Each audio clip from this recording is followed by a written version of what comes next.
Alors, maintenant, c'est à l'équipe Benga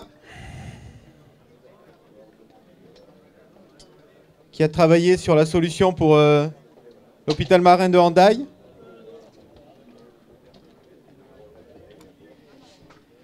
Donc là, l'idée, c'était de voir comment on pouvait adapter un tapis roulant, c'est ça? À la pratique. Ensuite, on aura la team Doodle qui a travaillé sur le projet proposé par l'ECOA. Un petit micro? Qui prend un micro? Ouais.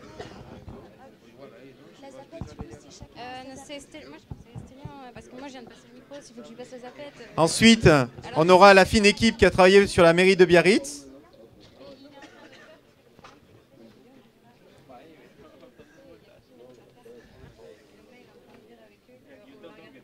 Bon, en fait, ils ne veulent pas présenter. Donc, je vais faire la présentation à leur place. Donc, le sujet qui m'était proposé... Ça n'a pas l'air de les déranger. Hein. Donc, le sujet qui m'était proposé, c'était de travailler... si vous voulez... vous voulez pas faire moins de bruit pendant que je présente? Donc, il fallait que je travaille sur un tapis roulant adapté à la pratique. C'est bon? Non, je crois pas. C'est la première fois que je vois ça. Je propose de passer à une autre équipe qui va venir présenter devant. On va les laisser tranquillement s'organiser. C'est bon? On est prêt? Deuxième micro? 3 minutes? Oui. Deuxième micro. Allez, c'est parti. Bonjour, on est la Benga Team et donc on va vous présenter le système qu'on a mis au point, donc MUM, qui est l'acronyme de Make You Move. Donc il se trouve que l'hôpital de Hendaye a beaucoup de patients qui ont des troubles neurologiques et donc en fait ils ont beaucoup de problèmes à marcher. Ils vont avoir des pas qui ont des distances à chaque fois différentes, des vitesses, et eux ils travaillent à la rééducation de cette marche. Et donc l'intérêt pour nous c'était de leur faire un tapis qui s'adapte aux patients pour des questions de stabilité et de sécurité. Donc avec les cours de Monsieur le Gardeur on a appris comment innover et donc on est parti du système le plus simple, s'il te plaît. On est parti du système le plus simple, quand ça voudra bien. Et puis, au fur et à mesure, on a regardé les différentes évolutions de tapis qu'il y a pu avoir pour simuler des marches. Et donc, notre innovation majeure qu'on a considérée, c'était celle du jeu vidéo. Et donc, j'espère que la vidéo va également marcher. On est parti principalement d'un support où, en fait, le patient serait légèrement tenu à la hanche et il pourrait marcher dans toutes les directions. Et grâce à ça, ça permettrait une liberté de mouvement totale. Et donc, ça respecterait forcément les mouvements qu'il ferait. Alors là, il s'agit juste d'une base de réutiliser le tapis, en fait, parce qu'il va se trouver que une personne qui n'est pas stable ne va pas pouvoir se tenir.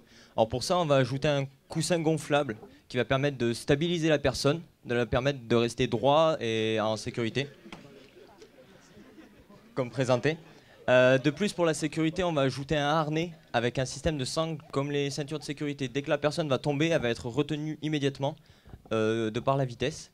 Et à ce moment-là, le patient est stable et peut utiliser le tapis sans problème. Ouais. Ok, alors le truc c'est que en fait la solution qu'on vous a présentée, la toute première au niveau du tapis, c'est que c'est quelque chose de fixe et qui est réalisé avec des chaussettes. C'est une histoire de tissu, d'adhérence, etc. Ça n'existe pas encore. C'est en développement, mais pour le moment ça n'existe pas. Donc nous avons imaginé une solution annexe pour remplir à cette idée de tapis qui doit bouger en fait sur tout un plan en fait, à la fois en avant mais sur les côtés. Donc du coup, on a imaginé une plaquette qui serait enroulée d'un tissu complètement, donc ça aurait cette forme-là. Cette plaquette irait à l'intérieur du système, ici, là, donc le tapis, effectivement. Et donc à l'intérieur, il y aurait toute une structure en fait, dans laquelle il y aurait des trous pour pouvoir loger des billes. Il y aurait les billes du bas qui seraient très grosses pour pouvoir supporter au moins 150 kg. Il y aurait des billes sur les côtés permettraient de gérer le tissu, justement, le fait de pouvoir le faire bouger. Et celle du haut, il serait petite, beaucoup plus serrée, histoire de représenter tout un tapis, un sol en fait le plus dur possible en fait, le plus et lisse aussi. Voilà.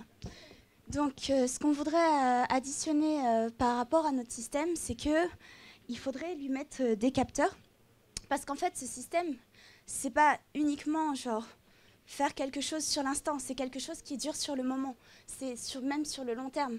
En fait, le kinésithérapeute est censé pouvoir analyser au fur et à mesure les mouvements et l'évolution du patient. Et enfin, on aimerait que le patient n'ait plus cette impression d'aller genre à l'abattoir quand il va apprendre à marcher, quoi.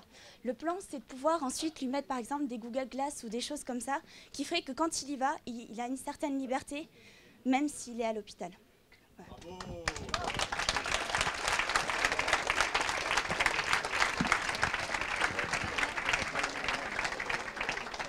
Oh. C'est moi. Eh ben, ouh, j'aurais pas dû picoler tout à l'heure. Alors, est-ce qu'il y a une question de la part des membres du jury?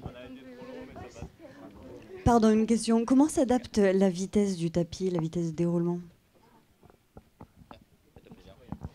Donc, on a deux solutions. Donc, il y en a une en fait où le patient aurait des capteurs en fait ici sur les deux chevilles. Donc, ces capteurs permettraient de calculer un point central donc dans l'espace.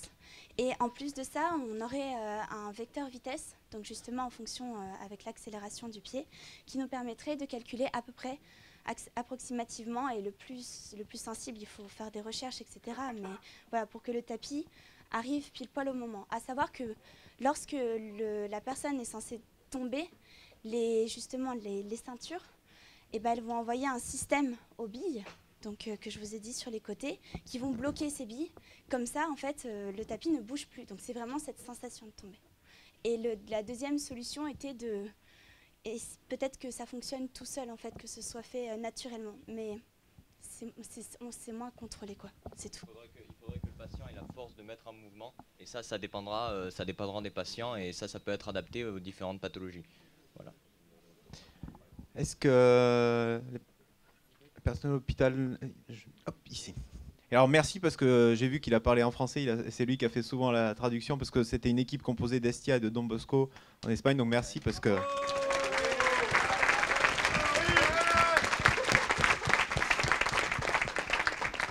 La seule chose à dire, c'est que c'était facile de les motiver. J'ai dit, si je suis content, demain vous aurez des massages. Alors, ils ont bien travaillé pendant toute la nuit.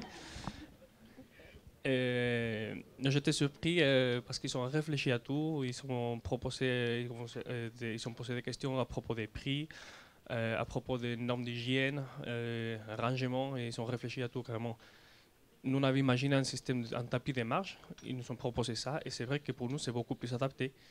On n'a pas trop de place, on pense que même pour les kinés libéraux, ça peut marcher, c'est pas encombrant, on peut les placer n'importe où, et en plus, c'est quelque chose d'adaptable.